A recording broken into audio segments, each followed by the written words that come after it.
Okay, we should be live in just a second. Can you guys give me a check real quick when it does go live?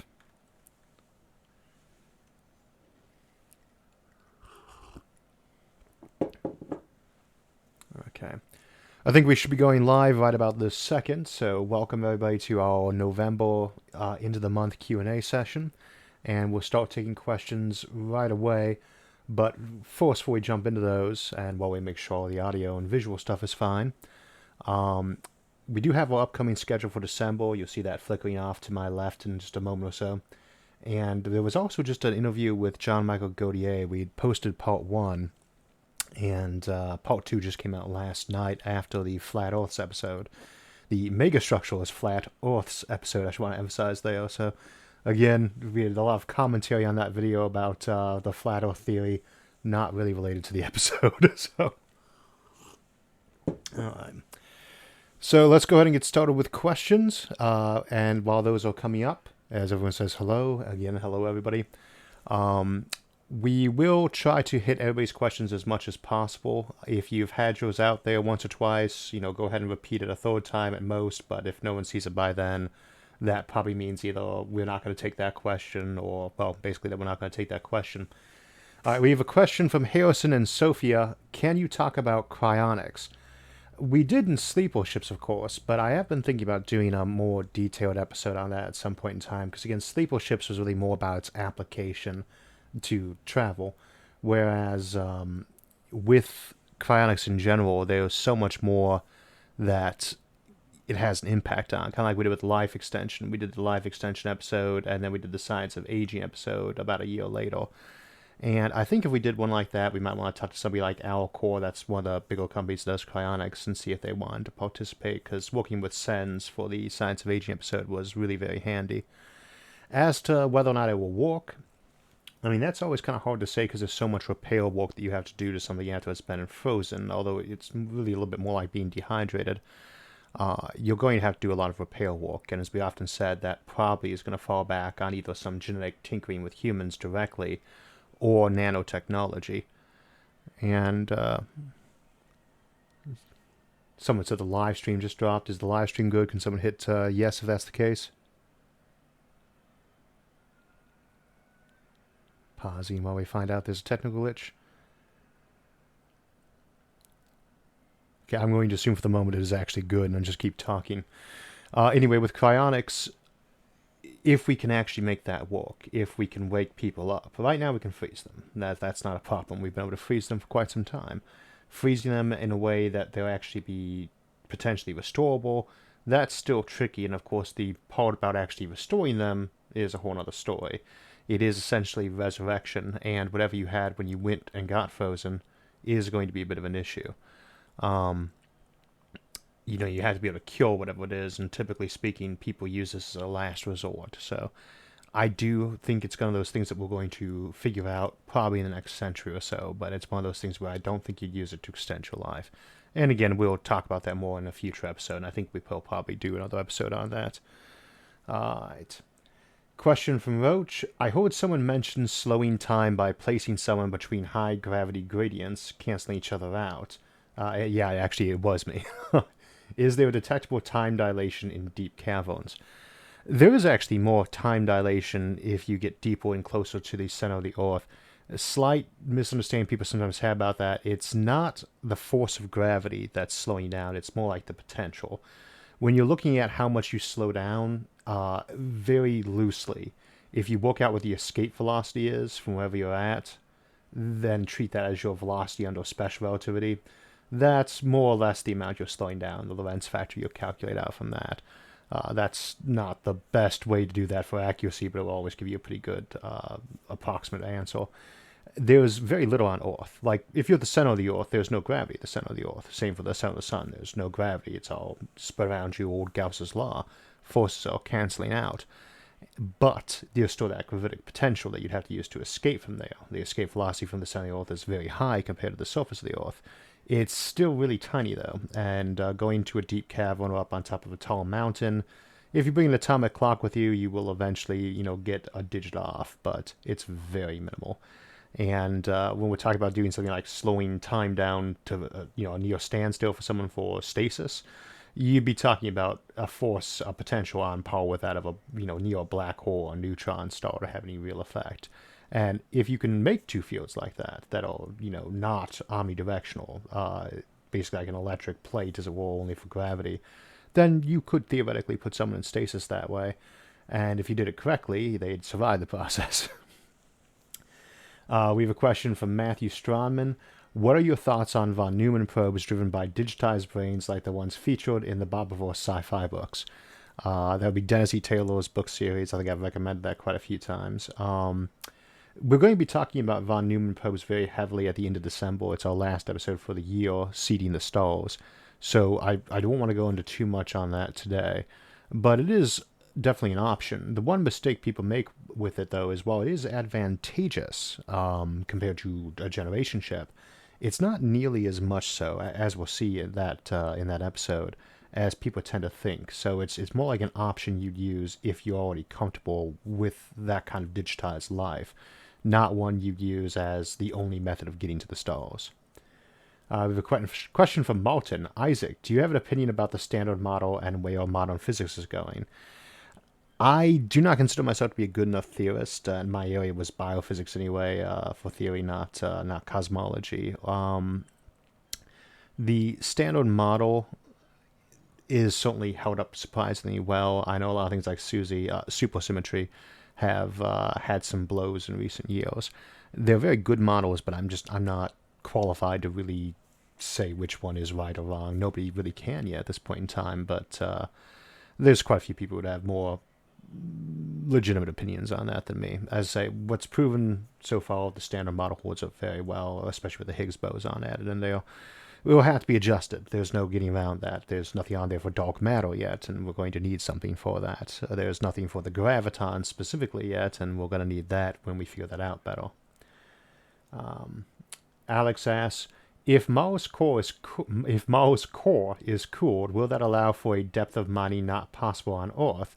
And will that lead to new discoveries?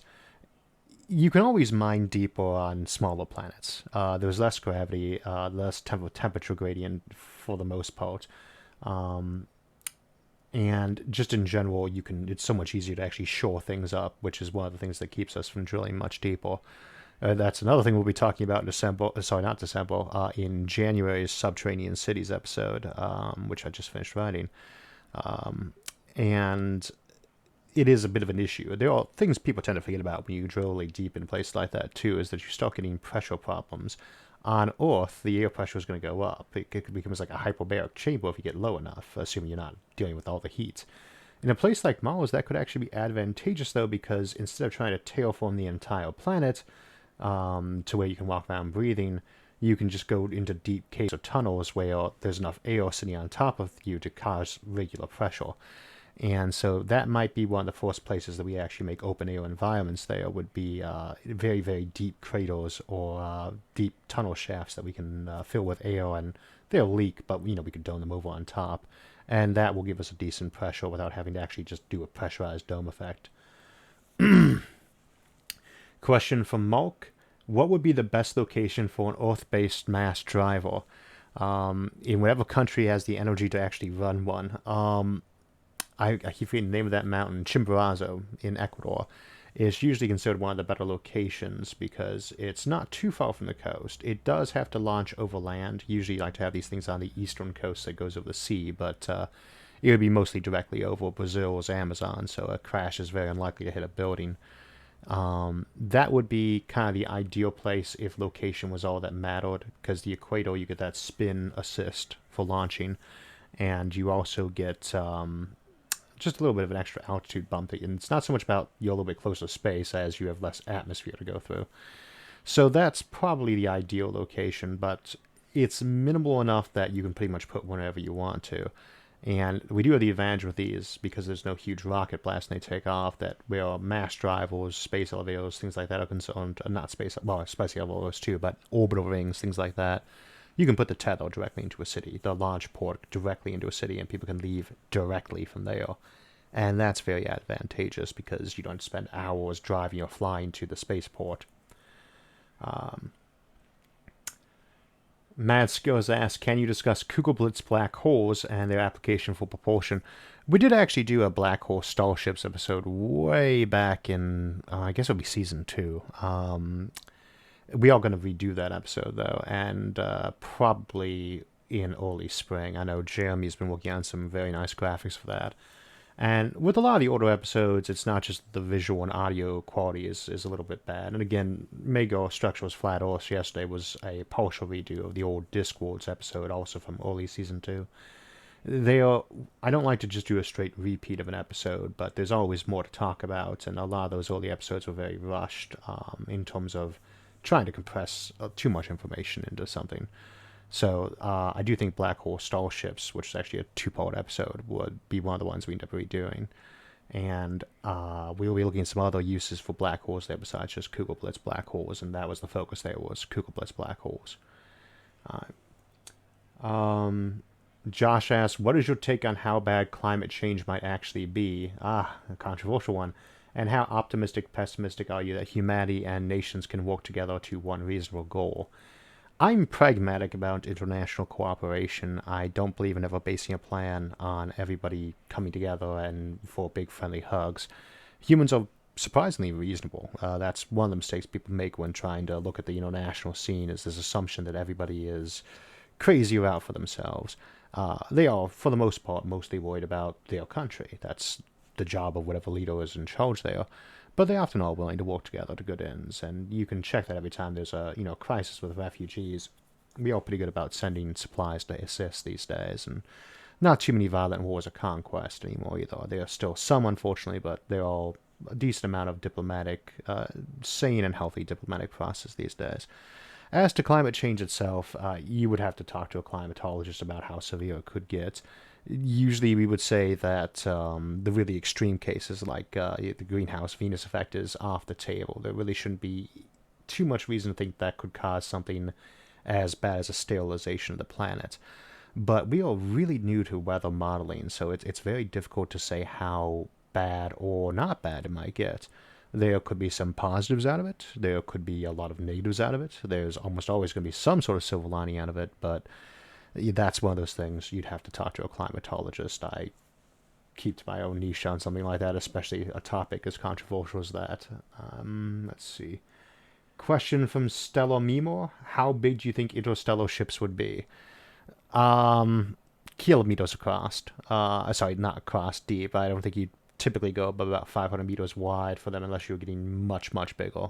You could send an entire Neo cylinder, but I don't think in most cases you would. A big thing to remember with a spaceship is once you arrive, you're not done. The trip, we always talk about how long the trip is. That's probably in most cases not going to be the longest portion of the stay in that ship. Once you arrive on that ship, you park that thing in orbit, or park that around a good asteroid nearby, maybe that you'll steer into orbit for raw materials, and that's your home for centuries. I mean, you might set up domed environments, but you're more likely to set up more rotating habitats around that planet while you terraform it, assuming that's even your goal. So you don't want to go too small on something like that. And most of the technology that would make it easier to to live in a smaller one, to make that trip in a smaller one, or to access resources on the other end, also let you make bigger ships easier. And that, again, is something we'll talk about more in Seeing the Stars on December 27th. We have a question from Orion Agape. I know you're excuse me. I know you focus mostly on hard science. We do actually cover a lot of sci-fi. But have you considered possible psychological effects or requirements for long-term space travel?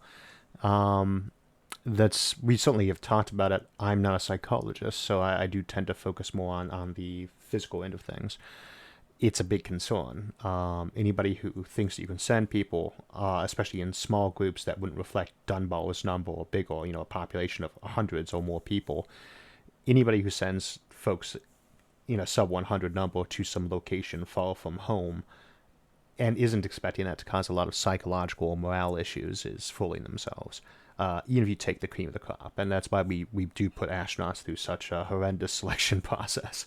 It's not just the scarcity of slots available. Anyone who is sent on those missions is going to have a rough time psychologically. You're going to want a psychologist or a chaplain on board, probably as their secondary job in most cases, unless it's a bigger crew. One thing that Star Trek TNG got right was having the counselor on the ship, although it was a little bit weird that the counselor sat right next to the captain. But you would definitely have someone on board the ship who acted in that capacity, and we've almost always had that in any base that you go far away from home. There's almost always something serving that role. And as to what those would be, I mean, we can't know till we start sending people out there. We might get new types of illnesses like space crazy, but we do have a pretty good idea what some of the basic ones will be from a lot of the outposts that we've done over the years. Military, scientific, or frontier outposts will tell us a lot about what we need to screen for. Another question from Mark. If we were to say overcome the numerous problems with the Alcubierre drive, what would be next? I don't think we're ever going to overcome the issues with that. Alcubierre doesn't think we're going to overcome those issues. We do have an episode on that. It's the warp drives episode, and I know everyone's very fascinated with the drive. It would be awesome if it worked, even if the sublight version worked, but I really don't think that's going to happen. And again, see that episode with some of the details on that. But if you do get an FTL system, that obviously opens up a whole new ton of possibilities that we're familiar with from sci-fi. Question from Anonymous. Are you related to Isaac Asimov? My parents did actually name me after him, and actually I suppose we are technically related. We'll both be Askansi, it's a relatively small gene pool, which would include Einstein and Sagan, I guess, too. So only very distantly. I have Russian Jewish blood on my one side of my family, so and he was a Russian Jewish immigrant. But I am named after him in Newton, so, but not to my knowledge in any way related beyond just a similar ethnic background. David McGrath, could you touch briefly on your service with the Army? What units were you with? You're typically with a lot of different units during the time you're there, but you tend to have one unit that you always think of as being your unit. And for me, that was Bravo 23FA, Field Artillery, stationed out of Gießen, Germany. And the whole battalion, 23FA, 2nd Battalion, 3rd Field Artillery Regiment, attached to the 1st Brigade and the 1st Armored Division, though we got attached to quite a few other people, too. I think I have patches. You get a patch you can wear on your shoulder for each unit you serve with, each division. I think I've got one for 101, 3rd Infantry, 1st Armor, obviously. We actually have one we didn't wear, but we used to teach the Marines about because we have them from 2nd Recon there. The Marines don't wear them on their shoulders, so they a bit of a difference there. As to what, the military is it's a lot like college. You have a lot of different memories, good and bad, and there's not too much I would say under this context about it. Maybe some other time. My first sergeant, who I was apprenticed to quite a lot, and who actually has something like 30 weapons patents on the records, Sergeant Major Dennis J. Woods, did actually write a book about it, the Black Flag Journals. And I am mentioned a couple of times there, though he misspelled my last name. And that tells you pretty much everything my unit did as well, during my time with it. So, there was also a really horrible movie that was made about the unit before I joined it, called Gunner's Palace, that we all hate, but so it's a documentary made from when the unit was in Baghdad before I joined it with it. We were up for my term, in Telefar, which is up north by Mosul, and then down in Ramadi during the Surge. And yeah, that's about the extent of it there. Again, see the Black Flag Journals if you want more details about that. Got a question from Zan. What is your opinion on Elon Musk's Neuralink? And do you see yourself getting one if it becomes publicly available? The trick about Neuralink is that there's really not much information yet. It's definitely a thing to be explored, but right now it all seems to be on the planning board. How do you interface with something with a human's mind? It's not going to be easy. When they can actually start doing that, then we can start... until you actually have computers, you can't talk about using smartphones or laptops. It's premature. And I think something like Neuralink is still decades off. It'd be nice if it came sooner, and I would not be amongst the first people to get one. I certainly wouldn't be amongst the hoardouts against it, but almost every piece of new convenient technology, I've always been one of the people who held off for a few years, which might be considered ironic, but I didn't get a smartphone until my sister forced me to, and she stole my flip phone, which I was very fond of. And I actually didn't get a smartphone until she talked me into it, too. is I hated beepers, and so I do tend to be a bit of a hoard out on a lot of the convenience technology. It's good to see, a culture builds up around technology, and you get a lot of troubleshooting, and I wouldn't want to be amongst that first chunk that did that. Jonathan Cooney asks, do you think we will get vacuum... I'm not sure what the question says. Do you think we'll get vacuum raccoons or a space elevator first? I I don't think the space elevator will be one of the first things we get. But a raccoon, a rocket balloon combination. I don't really see those working out too well just because there's so much pressure. We were talking about Elon Musk a moment ago, and one of the objections to the Hyperloop is trying to build something like that where it's a vacuum with pressure outside. Submarines are an example of that, but it's a little bit different than a pressurized can or a pipe. We have a lot of pipelines and things like that that are under very high pressure for thousands of kilometers. Trying to build a large object that has 1 atmosphere difference on the outside is actually quite tricky, and the active support technique you'd use for that would pretty much imply you already could do something like an orbital ring, which is just easier at that point. Question from Nick Ball. Love the Foundation series. Can you recommend more sci-fi series that focus on future political systems? I think I've recommended Alistair Reynolds quite a few times. Peter Hamilton's Commonwealth Saga is also a good one for some of that.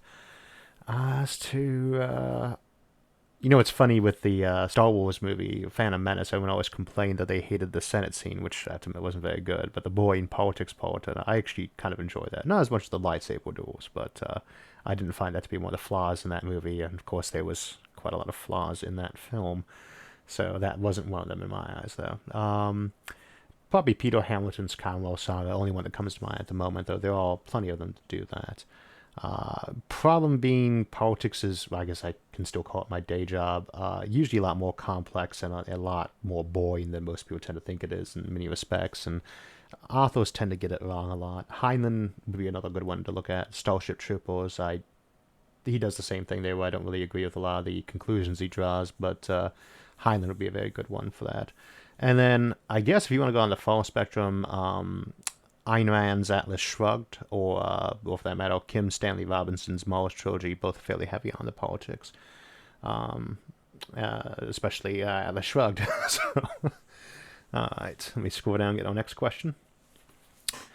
The Flat Earth Society thanks me for my support. I knew there was going to be an uptick on the Flat Earth episode of people discussing the Flat Earth theory, but I was expecting it to just be an increased minority, not the vast majority of the comments on there. And I shouldn't say I'm a little disappointed by that, but it was not a episode intended to really discuss that specifically. It was also a polling one that people had picked out, so now I'm having hesitation about redoing that. But Hoop Worlds, hopefully donut planets, will get a little bit more on-topic discussion. Let's see. Question from Kane Wright. Did you become scientifically inspired as a child? If so, what did it? That's actually, in hindsight, because I didn't actually know who I was named after until I graduated from college. I was sitting with my mother at a restaurant afterwards, and all my friends were out for the bar was drinking. I was still under 21. I couldn't come join them to drink. For those of you all in the United States, 21 is the legal drinking age. And so I was with my mom afterwards, and I said, well, did you think I was going to go for this field? And I just graduated with a degree in physics. And she said, oh, yeah, well, we named you after that. And I said, what? And she said, well, Isaac Albert Arthur, Newton Einstein. I thought that was for asthma. She said, well, that too. I asked my sister about that later, my older sister, and she started laughing. So I guess in a way I was always kind of exposed to that in hindsight, but I always remember it as when I was a kid, I got really into Greek mythology. When I was about 5, I was at the library reading every last Greek mythology book I could get. And I found a book on astronomy. It was in the wrong place, and I dutifully went and put it back in the right section over in the astronomy, but I glanced through it while I was doing that, and so many of the names were familiar, the various Greek and Roman gods versus the various astronomical things. I got to reading them, and then very appropriately, there was I can't remember the name of the series, but it was a heavily illustrated children's book series by Isaac Asimov. I think it's out of print, but it might still be available. And I fell in love with that right away. It was great, and that got me very interested in astronomy for years to come. Um, Question: would you volunteer for a colony ship? No. Um, I don't even like to get on airplanes. It's very rare for me to even leave my home area anymore. I did all my traveling in wander y'all when I was in my 20s. I got to see many different continents and many different countries, and I'm very fond of home. I don't even like to leave the county anymore. um, there's always going to be a lot of people who want to go, and I would much rather a slot like that went to somebody who actually wanted to go on a long voyage to elsewhere. I like my home. Question: do you play chess? Not anymore. Actually, about the same age I was getting into astronomy and Greek mythology, I used to play chess a lot with my grandfather and uncles. And then I had a neighbor for a while, John Orgel, who was, I was about to say a chess master, but I think he was ranked as an A. And I used to hang out at his house all the time, and we play. And I did go to quite a few tournaments back then. I remember I won one of the youth ones in Cleveland, but I used to get hammered pretty badly whenever I play anybody who was an A rank or a master rank. I did play a grandmaster once, and he stomped all over me, of course. I don't play it so much anymore though because I like a random factor in games. I play chess sometimes, I play poker sometimes, but I tend to prefer a lot more strategy games. Warhammer 40k was always one I was very fond of, or BattleTech for anyone who remembers the old FASA game. Just because I like that mixture of random chaos that you get from throwing some dice for it, but mixed with strategy, and so I tend to prefer games like that. Although I'm usually good for any board game that I have a chance to play. We often will just find one of us who have played before, so we played one time, read the rules, and play that, and that's a lot of fun. Let's see. Next question: how much of a coffee geek do you consider yourself? I don't have really a huge coffee drinker, as probably people tend to think. I'm not exactly addicted to this stuff. I probably go through about 3 cups a day, maybe 4. I've had times where I've gone through a couple pots a day, but it varies a lot. And no, I'm not really a big one for like espresso. I'm trying to think of what I drink now, but I got really used to drinking Maxwell House in the service, which is awful coffee. It was almost always burned, and so I have very low standards on coffee these days. Caffeine is the big one. Um, Wickus Van der Mio asks, would it ever be worth building a solar system version of Starlink? Let me think on that one a little bit. Question from Curious Discourse. Hey, Arthur, just want to say I love these live stream sessions. That is not a question. Question, have you ever considered restarting your PhD? If so, what area do you think you would study?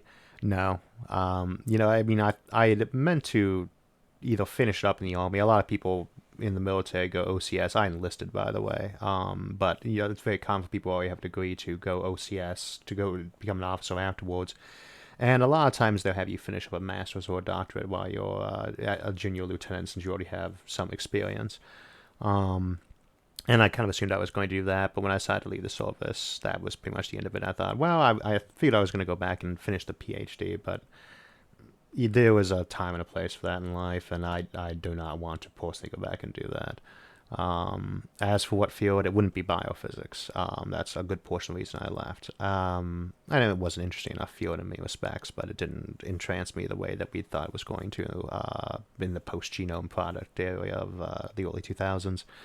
I do kind of miss the environment to some degree. It was always fun having other people to discuss the topics with, but I've got that again these days just as well. So, question: did you read Stanislav Lem books? I have read Solaris and a couple other ones. A lot of them only came into English translations in the last decade.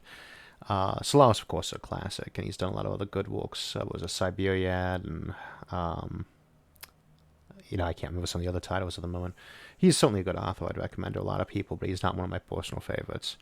Michael Kozovis, if I mispronounced that, asks, what are your thoughts on free will? I think you once mentioned compatibilism, which doesn't make much sense to me. I think compatibilism doesn't make a lot of sense to most people, but it does seem to be a very popular one on review. You kind of have to dig into it. Compatibilism is the concept that you do have free will, but at the same time, you are heavily influenced by what goes on around you. And it's not so much that it's popular, it's the one that most philosophers subscribe to, but it's not popular in that it sounds good or makes a lot of sense, but more on the fact that it covers both bases.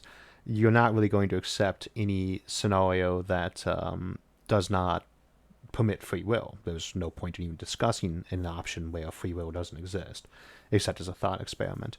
But at the same time, you can't bury your head in the sand and pretend that your brain isn't something that we could affect, both by conversation and logic, as well as exterior things like hitting you upside the head with a hammer, or maybe using an MRI machine on you to change your thoughts. Obviously, a more sophisticated one than we have right now. Last question before we go to break. We'll just take a quick 3-minute break. Star Trek or Star Wars. I've never seen the difficulty between them. I actually like Stargate better than both franchise though, but I've never been a Trek or Wars person. To me, they're both good series. So, all right, we're gonna go to break for about 3 minutes. So if you want to grab a coffee or a snack, now's a good time. So while we're taking a quick break, so I can refill my coffee and catch my breath, and you can all grab a drink and a snack, I wanted to mention that part 2 of my interview on John Michael Godier's Event Horizon came out last night, and I'll link part 1 and 2 in the video description after the show's over today. They are both from the same chat we had a couple months back, but neither of us is noted for our brevity. Indeed, a lot was trimmed out, and it was still too long for a single show. I also wanted to congratulate John on hitting 100,000 subscribers on his main channel, and also his production team over at Event Horizon, Aaron Knight and Ross Campbell. Ross did a great job on the visuals, and of course that was a factor in the time it took for the second half to come out.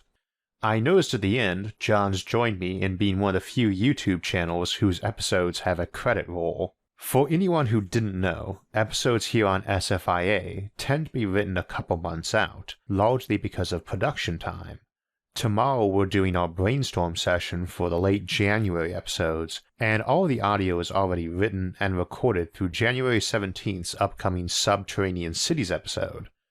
Our typical process, once we've picked and brainstormed a topic, is for me to sit down and write a draft, then upload it and a ton of volunteers go to work editing it.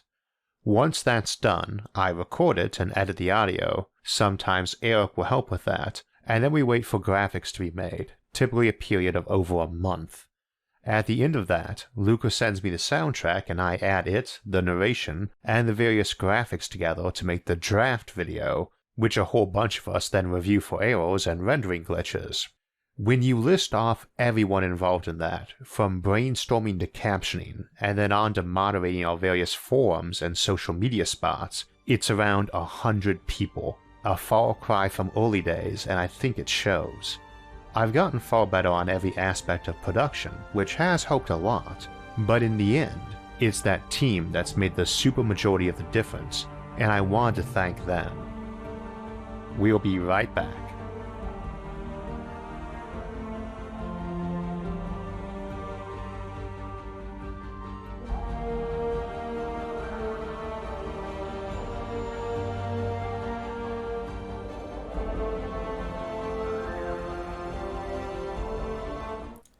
Okay, and we're back. Next question, just to pick up from where we left off. Eric asks, have you read Yuval Harari, specifically Homo Deus? That's familiar. I think of him as an Israeli historian who talked about Neanderthals and the cognitive evolution. I've not read him, but I'm very loosely familiar with his work. Basically, the notion of it chronicles kind of the idea of humans moving from Neanderthal phase to more modern and abstract thinking. But that's as much as I can say about that since I haven't read it. Peter Fraser asks, what is your realistic near-term expectations of 3D printing in space? I do not think we will ever send a manned mission into space beyond the space station that does not have a 3D printer on it again. Nothing's going to go far away without those. It just allows too much avoidance of redundancy for things where it's not critical. Like you need a hammer on board, and you need it right now when you need it, but a lot of times you don't really need the backup hammer if you can print one off. And there's just too many things where that's going to come in handy. as the technology improves, and in fact, that's a big chunk of the Santa Claus machine episode. People have been asking what the Santa Claus machine is about. We'll be looking at a lot of those kind of technologies there and some of the limitations on them. All right. Moving on to the next question. Robin L. asks, would you say that machine learning is a step in the right direction towards general purpose AI, or do you think that as ever comes, it will be in the form of an entirely different technology? I, we said there's basically three ways to make an AI that's roughly human level. You can copy a human mind and then tweak it a little bit. You can build one from scratch, raw programming all the way to the top, or you can get something that's self-learning. I would usually see the second option, building it from scratch, as the hardest, and the self-learning as the most dangerous. It's probably the pathway we most want to pursue. It's likely to give you an AI that's something we could tailor to some degree for use for application the easiest, but it's not the only way to get there, and it may be too dangerous for some options. We're going to have to see. That's the biggest thing with AI, is it could be very useful to us or very dangerous, and we've known that for generations now since it first started coming up in, before the 20s. You could go back to Mary Shelley or earlier, but in the 20s they first started talking. This was already a big concern. But now, a century later, we are getting to the point where we have to start having genuinely serious conversations about that. And I think we'll see more and more of those in the next decade. And that will tell us where things are going to move out on that. Because I know a lot of people like to think of it as inevitable, but nothing's inevitable when it comes to something that we voluntarily choose to do. And it's very dangerous technology, but also very useful. And we need to know more, so we need to learn more first. We're not at the point yet where we should be banning it or embracing it wholeheartedly, but we're going to probably be in the next couple of decades, and we'll need to be thinking about it very seriously. Dragon King asks, will we see a rocket interplanetary transport system in the next 50 years? I hate to sound like a pessimist on this, but I think that I would consider it a little bit too soon to be saying that we'd be doing any sort of major transport in the next 50 years between planets. And if we are, it's more likely to be with the asteroid belt. That's the only place I can think of where we'd be trucking lots of material back home from. And have you ever considered trying to do a collaboration with Neil deGrasse Tyson? I actually am very fond of him, of his work. And he's actually part of the same network I'm part of, Standard, which is something that CCP Grey and, in a nutshell, Kurzgesagt did start up. I've had a chance to meet some really fun folks there, and I think I'm going on vacation with a bunch of them in January. I certainly wouldn't mind, meeting him, to say the least. I've never actually spoken with him though, so I've never really pondered a collaboration. Question: Would you have a vacation home on O'Neill cylinder? Why or why not? I would if there was an O'Neill cylinder in orbit, I would have to visit them. I'm a little bit too connected to O'Neill cylinders in discussion for me not to want to go step on one. So that would probably be the only way to actually get me personally into space. Like I said, I don't like to fly and I don't like to leave the area, but I would go visit an O'Neill cylinder to be sure. Question from Aiden Akrent. We always imagine starships to be metal. Why not plastic? Also, how would we keep outer space clean of litter? Would it be an issue at all considering vastness? Oh yeah, litter is an issue, and mostly in orbit, but whenever you're moving fast, anything that you're going to be moving faster than the local area could trash your ship. As to why we always picture them as metal, I guess that's probably just something built into us from watching science fiction. There tends to be an assumption of metal ships, like sailing ships are. They probably would have a lot of cases where they were plastic or ceramic. I would tend to think ceramic more than plastic, but you'd probably have mini layered holes inside those too. I do not know that I would assume that all ships wouldn't be made out of graphene. We tend to think graphene a lot these days, but that has its ups and its downs too. It's a very impressive material, but it's not a super material that's going to replace everything else. So, but I suspect that we'll see quite a mixture of a chimera of various materials being used in starship hull building, and it won't be limited just to metals. Question from the real Blath. Since your channel, you guys have such interesting usernames you use. Since your channel has grown up quite a lot, did you have people recognizing you around and asking for selfies or stuff like that? If not, how would you react to that? I did actually have one example. Someone had come knocking on my door, which they were circulating a petition for a local issue, and I was telling them at the time I couldn't sign the petition because I'm the any petition I sign, I certainly have the right to sign one like anyone else, but I can't validate that at the Board of Elections if I've signed it. And as a result of that, I typically do not sign petitions. But the next day, somebody else had come around, and we got into chatting. I walked them through some of the steps on how to go about making sure that, because people get lost on how to do petitions properly, and I think a lot of times when they circulate ones in colleges, they end up projecting like 70% of the petitions offered for minor typos. Legally, you have to. But I walked him through some of the steps. Next day, same petition comes by. It's a different person, though. And I started talking with him, and it turned out he knew who I was, and I was wondering why somebody from the same drive had stopped by twice. And he just wanted to meet me, and that was actually quite a lot of fun to talk to somebody. But please don't show up on my porch knocking, though.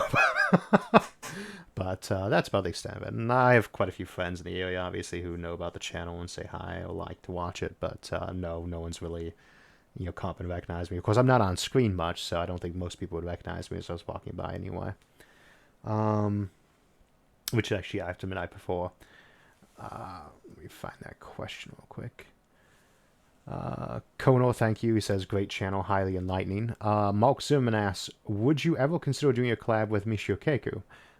Same answer on that. I like him. I know for some reason a lot of folks like Bill Nye or Neil deGrasse Tyson or Keiko are controversial. Same for Musk. I'm not sure why, but anytime somebody talks a lot about issues and is doing it live and a lot, they're eventually going to say something that is going to bother somebody. I think it rolls downhill.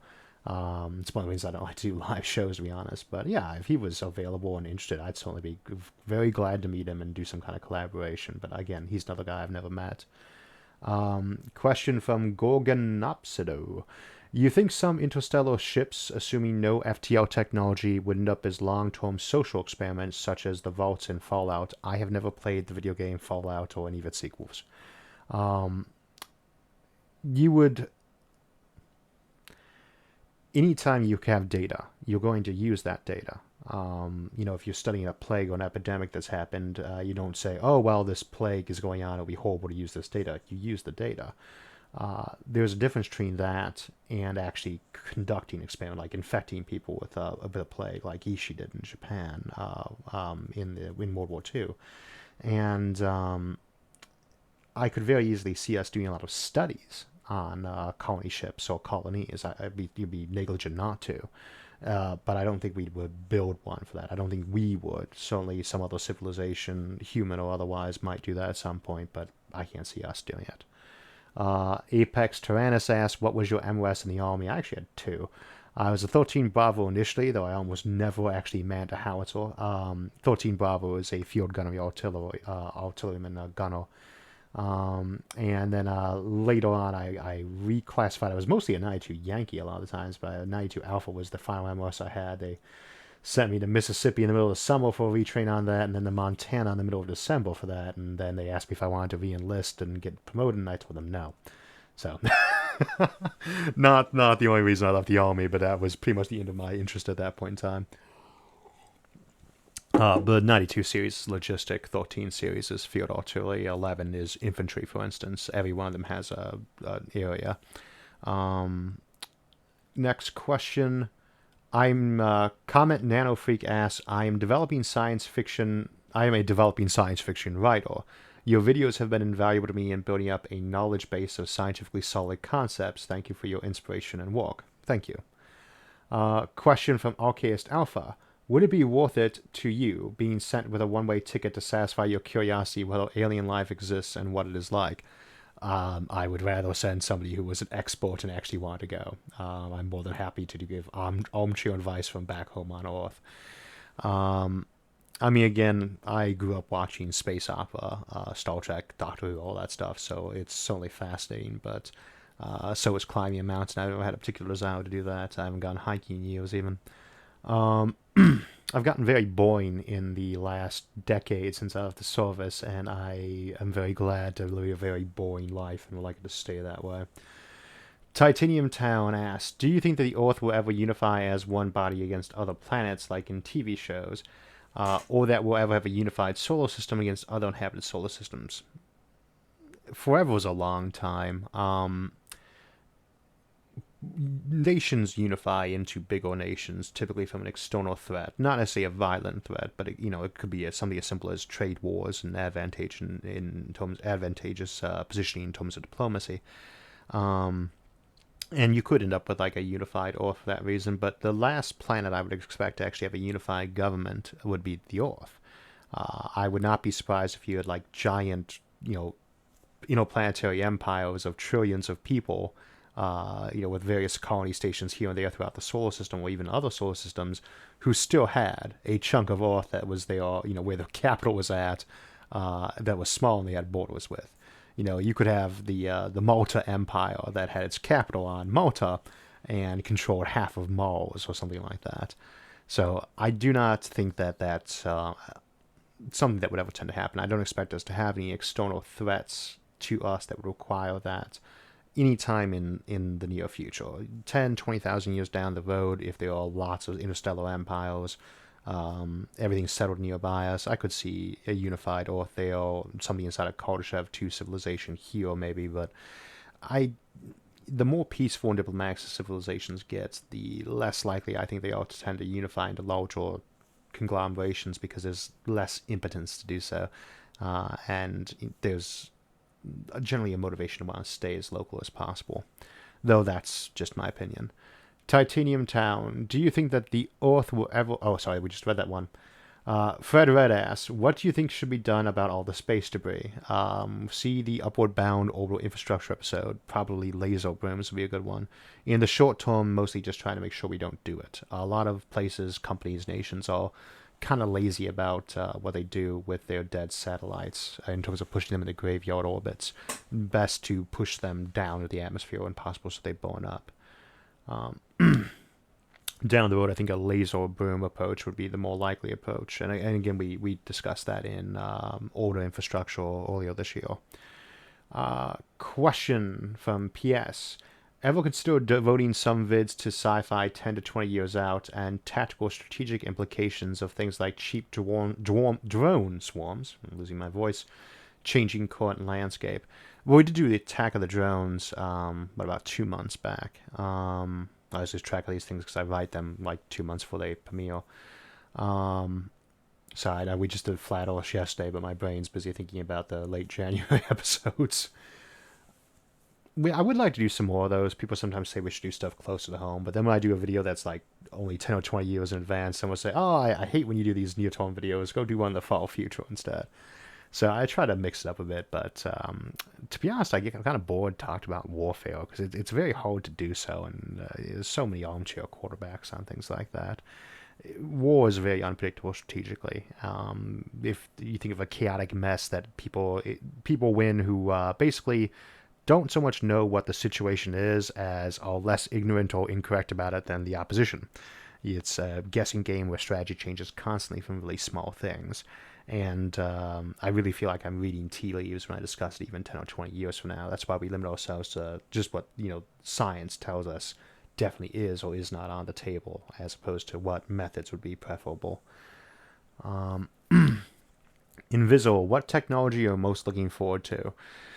Longevity. I noticed, as I tell people, I'm 26, and of course I remember the 80s very well for a 26-year-old, but I had shaved my beard off for most of the beginning of the year, and I grew it back for a costume I was wearing for a medieval Renaissance fair up in New York. And when I got back from that, I was deciding whether I was going to keep the beard or not, and I looked in the mirror and I saw I had some gray hair on it, and I immediately shaved it off. I've grown it back since, but if there was a technology I'm particularly looking forward to, it definitely would be life extension. Soldier of the Ark asks, love the channel. Who was your favorite commander of the SGC? Hammond, O'Neill, Dr. Weir, or Landry? Hammond is always, to me, the person I think was in charge for that. And, of course, I really did like Richard Dean Anderson sticking around for Season 8 as the commander. It gave, I can't think of a name right now, Colonel Carter. I cannot remember the actress's name. Wow. It was nice to see her playing that role, though, as the commander of the actual team. I did like Landry. I did not like Dr. Wheel when she was a different actress. They changed the actress. I actually did not like her character too much in Atlantis. I did like her on Stargate SG-1. Nothing against the actress. She did a great job. I just feel the writers didn't do a good job writing her into a leadership role with military officer Shepard. Major Shepard. I confused him with Mass Effect. They had a really good cast for Atlantis, and I actually enjoyed Atlantis quite a lot, but the first couple seasons didn't have the best writing of characters in some cases. They went kind of heavy on some of the stereotypes and didn't really have a chance to explore the characters too much.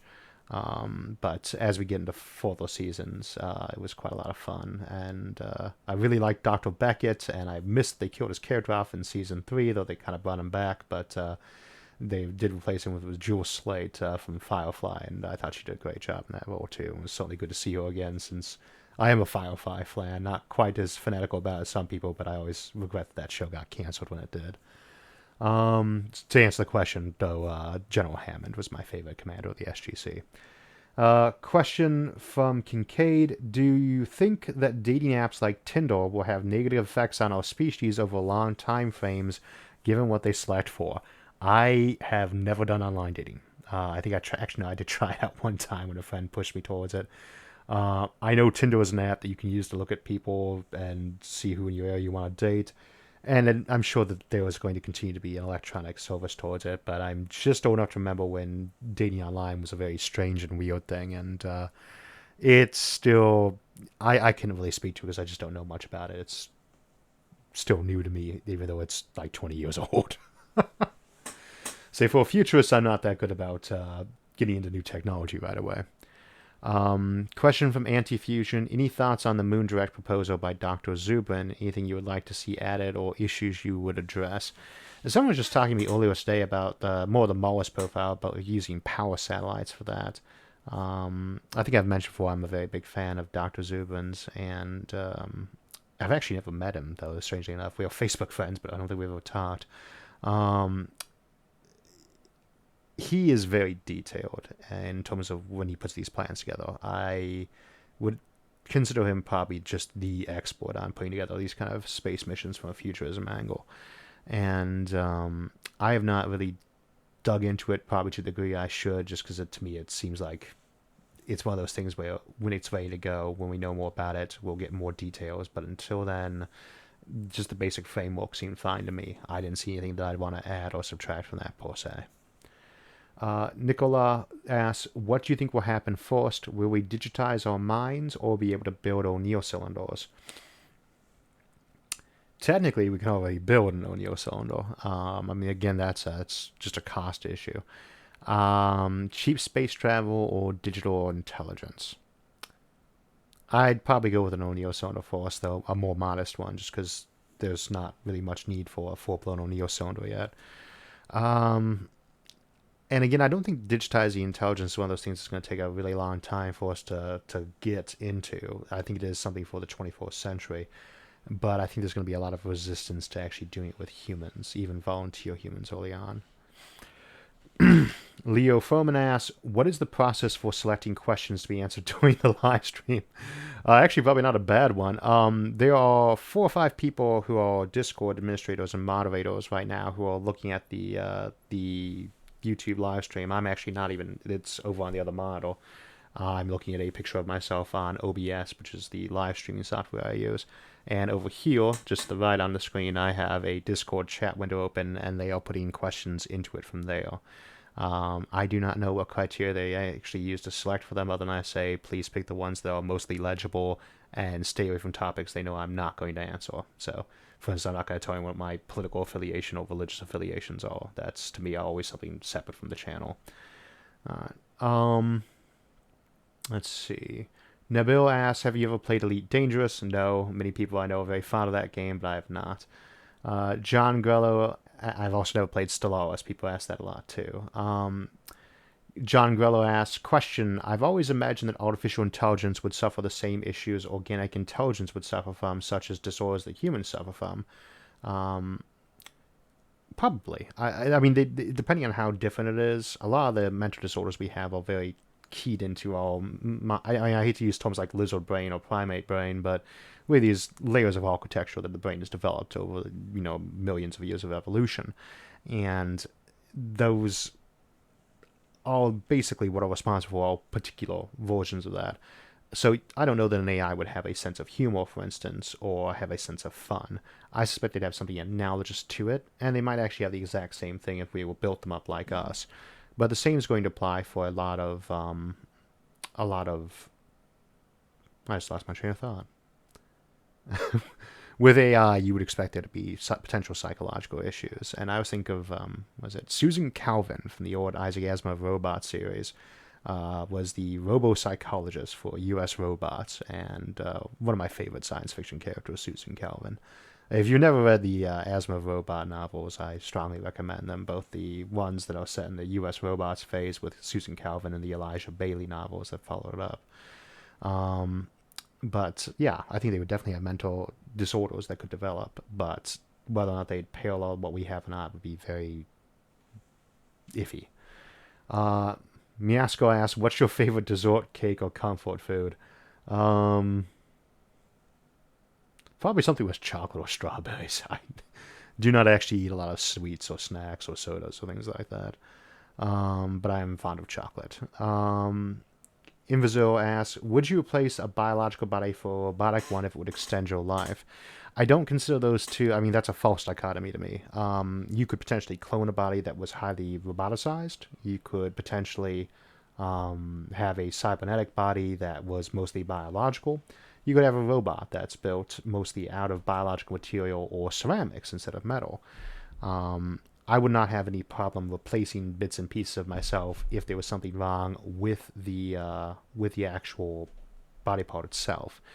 If it depends on what the option is, and it's the same, how many people turn down a pacemaker or a cochlear implant, or I'm wearing glasses, so I'm already a cyborg.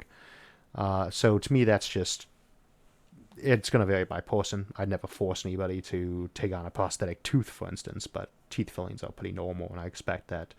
Same as we had objections to things like artificial hearts when they first came out. I suspect that any given generation of technology gets invented as a prosthetic, within a generation or two, then they'll be passe that nobody even talks about, except for people who have very strong convictions on the matter. Question from Eric: how do you think the Outer Space Treaty of 1967 will affect the future of space, and should it be repealed? Not repealed, but replaced at some point in time. It's a basic working treaty. When they put it together, they were not trying to make something that was going to last forever and cover all bases. They were addressing matters that were of concern right then. And so they knew it was going to need to be updating, left mechanisms in place for updating it. And we will need to do so, and we'll need to do so many times. There's going to become a time when space gets militarized, just because most people will live in space one day, I should assume. At that point in time, that's probably going to end up happening. We are almost done. We're going to take a couple more questions and then close out for the day. Kerry Miller asks, what hypothetical sport would you like to participate in the future as a superhuman? Also, should people donate to SENS research to make it happen? I'd certainly encourage folks to get involved with SENS. I never direct people to donate to one thing or other than the channel, obviously. Please donate to SFIA, but they certainly have been always very responsible with donations they've been given, and I would certainly encourage people to look into them more. But when it comes to picking a foundation to support, that's a personal decision people have to make themselves. As to what sport, I played soccer as a kid, football for everybody outside the U.S. I always hate making that difference. It's a soccer league. Football is a very wide range of sports, of which soccer is one of the types. It's a soccer association. Side tangents. But soccer is a game I'm still fond of. I don't actually watch too much, but it's the one I played growing up. And that would be the one I wouldn't mind playing again, I suppose. Nothing's really stopped me from doing it now, and it's not popular in my area. White Weasel Gaming asks, what kinds of viewers does your channel mainly attract? Personally, I find your channel as a very useful reference for science fiction world building. There are actually a lot of authors involved with the channel. Many of them are aspiring authors, new authors, independent authors, but we have a fair number of bigger names they'll publish to. I occasionally get emails from, and that's kind of fun. But it's I don't know what kind of audience does get attracted to this channel. I like to think it's a very smart, civilized, and sober group of people, and that's mostly been true. We have a fair share of trolls and things like that at times, but without naming other channels by name, I've noticed the comments on a lot of other science channels tend to be much more abrasive and disrespectful than we tend to get here, and I am very grateful for that. Because I mean, that always is polite. I certainly don't wish anything bad towards them. It's just we have a very good audience, and they've always been you have always been just a lot of fun to talk to. I think I'm probably not the only person who always had a lot of ideas as a kid or as a young adult that they wanted to talk to with people about, and they never really got the chance to do so. There just weren't that many people, or maybe you had one friend you could talk to about that. And one of the cool things about this channel is that I now have thousands of people I can talk to about any of this topic, and yeah, it's very neat. So that's the kind of audience we have, I guess. I guess we'll take one more question. That would have been a good one to end on. How drastically do you think society will change when self-replicating machines are invented? That's a good question to end with, too, because that is the topic for our December episode, The Santa Claus Machine, and, of course, Seeing the Stars after that. We're going to look a lot at what self-replicating technology is going to do, what its limitations are, what its strengths are, and a lot of the misconceptions that tend to evolve around these things. Again, with a lot of technologies, they have potential, and people sometimes treat them a little bit too much like a magic wand. And we're going to see some of the uses for that this upcoming December. And the schedule should have been coming up for the entire month, as there it goes right now on the screen. That will be on December 20th for the Santa Claus Machine. There is also a large chunk of the topic for Seeing the Stars, kind of a two-parter there. So it's going to be a fun month. I think a lot of folks are looking forward to kickstarting space industry. That was a fun episode to do too. So we will be moving into the winter phase. We got the whole list of episodes coming up, and we do have a bit of an exception this month for our book of the month. We are actually going to do Terry Pratchett's Discworld novel, Hogfather. If you haven't actually read that book or read any of the Terry Pratchett ones, they're wonderful. So if you like Douglas Adams, you'll like Terry Pratchett. And if you haven't read Douglas Adams, then go read that. I wouldn't even say if you didn't like Douglas Adams, because I've never heard anybody say that. So, and on that note, I think we'll get closing out. Thank you, everybody, for joining me. We probably won't do one of these for December just because we'll be right by New Year's, but we might, and if not, we'll be back in January. And until then, I will see you all on Thursday, and thanks for joining us, and have a great week.